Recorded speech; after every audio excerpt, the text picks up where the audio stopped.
Au cœur de l'histoire. Retour aux origines.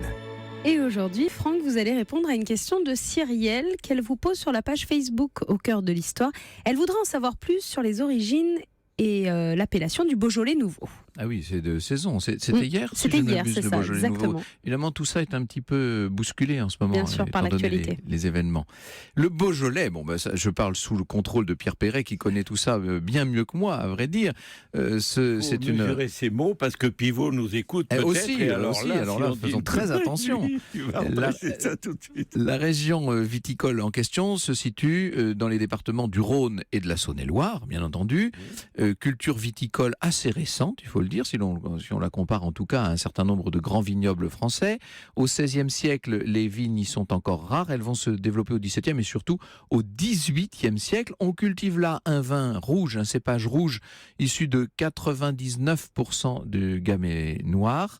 Ce gamay noir est particulièrement adapté aux vins primeurs. Les vins primeurs, ce sont des vins que l'on ne fait pas macérer longtemps, qui ont moins de 2 mois de macération. Bref, on les met en vente très peu de temps après la récolte. Alors, il y a 12 appellations d'origine contrôlée dans cette région et 2 sur 12 peuvent donc être commercialisés en primeur, vendus tout de suite après. C'est le Beaujolais et le Beaujolais Village. Il faut savoir que cette production de vin primeur n'est pas du tout nouvelle.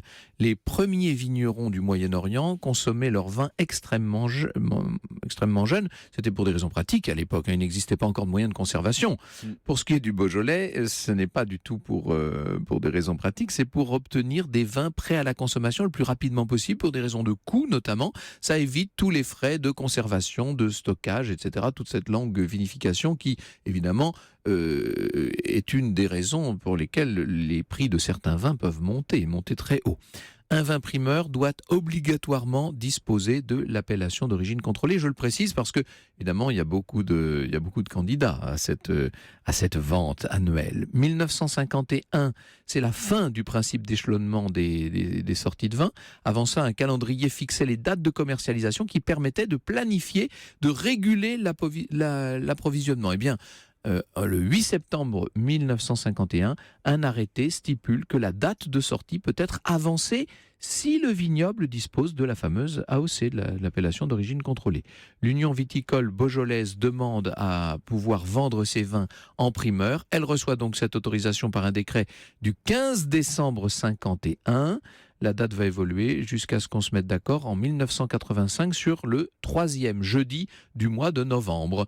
Donc c'était hier, ce 3e jeudi du mois de novembre. Le succès n'a pas été immédiat.